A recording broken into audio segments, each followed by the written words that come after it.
Zdravíčko, tady Folbírium a jsem tu s druhým dílem ohledně českých fantasy knih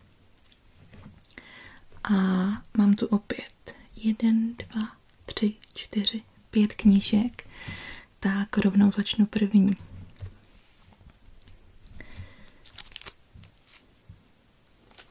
Tak. První se jmenuje Žena se lvem. Jedná se o sbírku 13 fantasy povídek od českých a slovenských autorek a kniha zároveň obsahuje i vykládací karty, což mi přijde hodně roztomilý.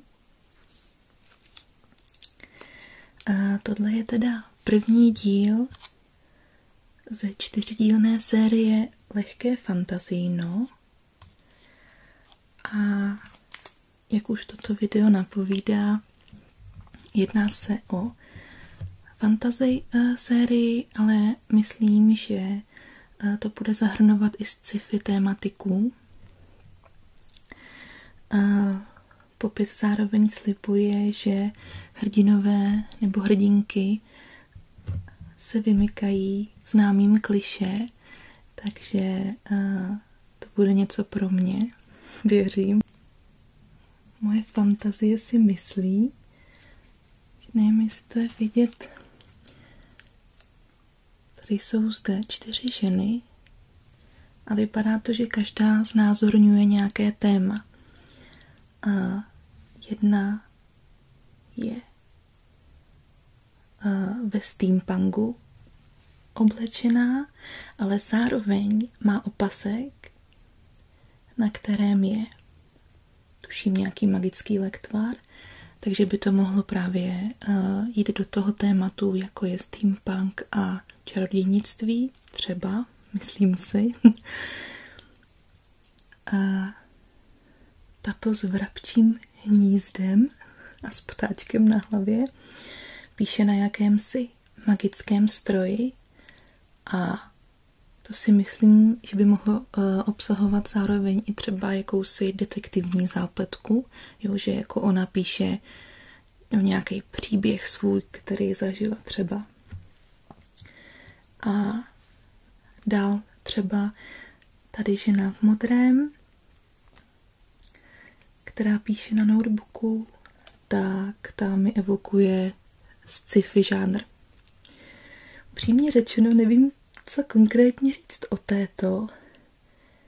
Dává si vínečko, kávičku a kouří, takže úplná pohodička. Tady nějaká infuze z krví, kterou má napíchnutou.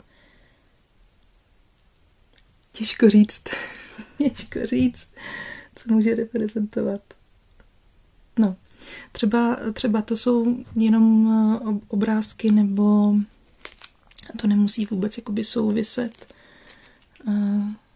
s tím dějem. A nebo to jsou některé z těch autorek, taky je to možný, to já bohužel nevím. Jo, vlastně každá ta povídka je od jedné spisovatelky.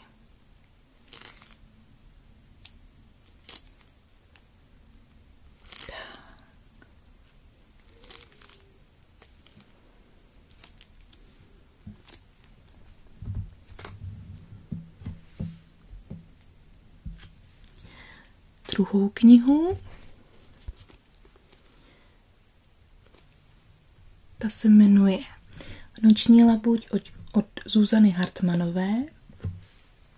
Toto je první díl a série je to dvoudílná. Podíváme se, co povídá anotace.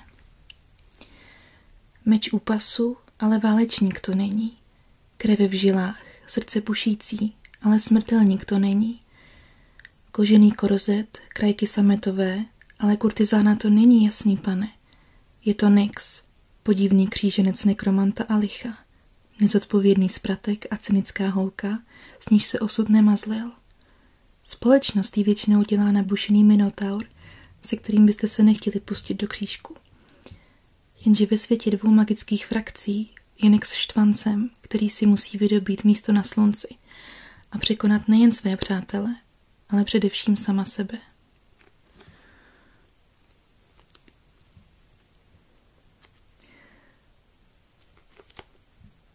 Já si myslím, že tohle se mi bude líbit. A recenze na tuto knihu jsou vlastně téměř všechny pozitivní, takže když je pravda, že já bych se podle toho neměla orientovat, protože já většinou, co se někomu líbí, tak mně se nelíbí, takže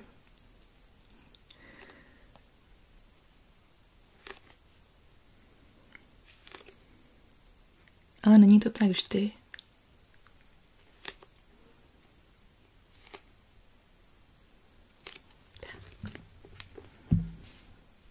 Třetí knihu jsou Zřídla, nebo třetí kniha je Zřídla od Kristýny Sněgoňové.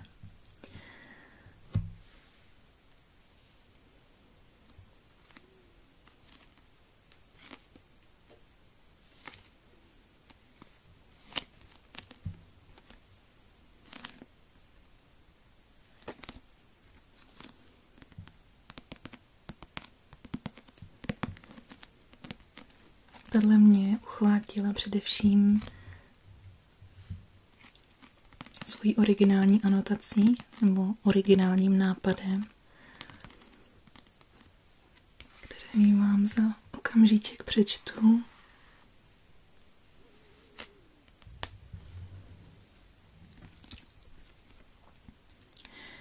Pod našima nohama se nachází spousta věcí, třeba vodovody, plynovody, optické kabely, metro. Teda to zrovna v Brně ne, ale za to tam můžete narazit na magická zřídla. Skryté zásobníky mocné energie. Jejich strážcem se může stát každý, kdo má dar a dokáže se na zřídla napojit. Ať už je to holka z knihovny, divný chlápek od vedle, nebo třeba nenápadný uklízeč z nádraží. Moc zřídla se dá využít všelijak. Třeba pro větší sílu, štěstí, lásku, nebo tvoření úžasných věcí. Jenže teď mizí jedno zřídlo za druhým a je jasné, že zatím stojí někdo ze strážců. A může to být kdokoliv. Stahují se mraky a hrozí válka o tenčící se zdroje magické energie. Vítejte v magickém světě, který by klidně mohl být tím naším. A jak říkám, originální nápad. A děj odehrávající se v Brně. Fantasy a Česká republika. Zároveň ta obálka. Vidíme dívku. A z dlaní šlehají dlouhé hromy a blesky, neboli zřídla.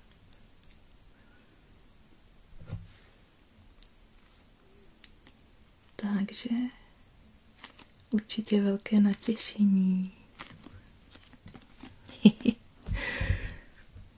Čtvrtá kniha.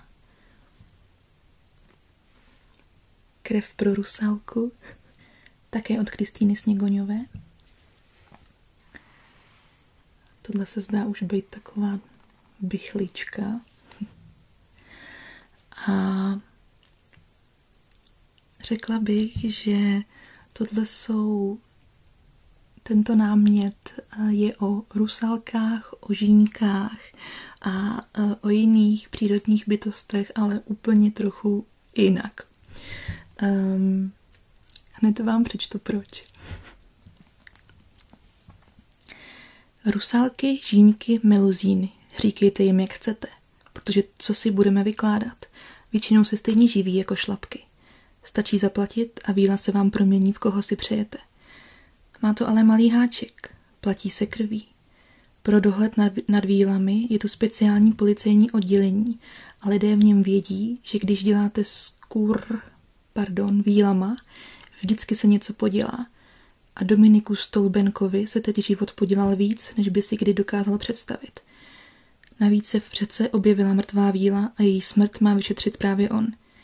Vítejte ve špinavém světě vílých bordelů, krve, staré magie a tajemství, která se nezastavitelně derou na povrch. Takže už chápete, co jsem tím myslela. Já od toho očekávám, že to bude trošičku drsnější fantasy a je to právě ten důvod, kvůli čemuž jsem si tuto knihu pořídila.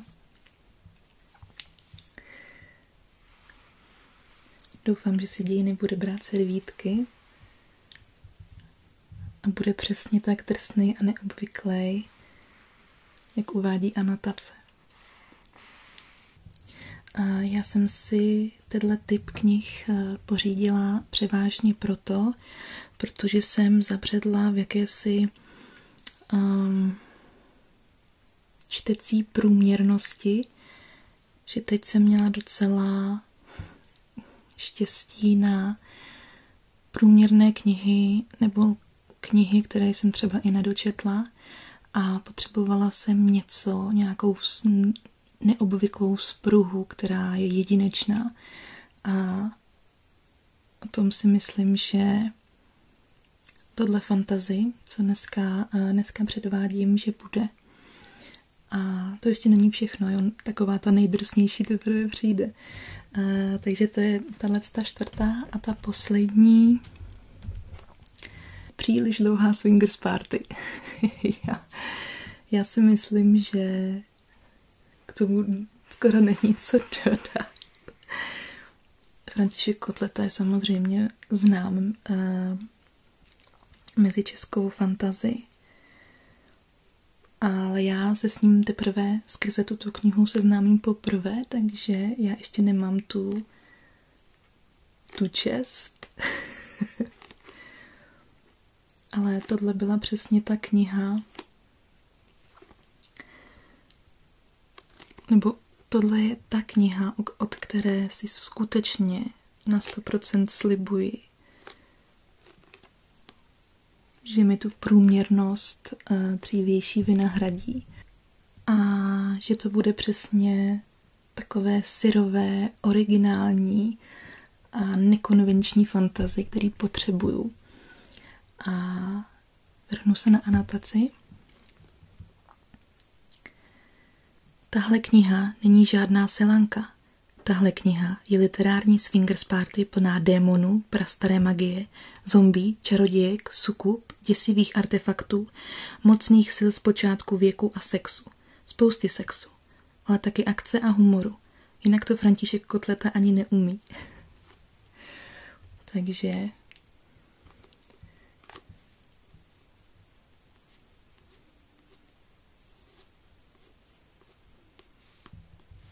těším se. A to je pro dnešek vše. Já doufám, že se vám to aspoň trošičku líbilo a jestli jste třeba nějakou z nich četli, tak mi klidně můžete dát vědět, jak se vám líbila. Milé ráda si to přečtu. A mějte se krásně. Krásný zbytek léta. Ahoj.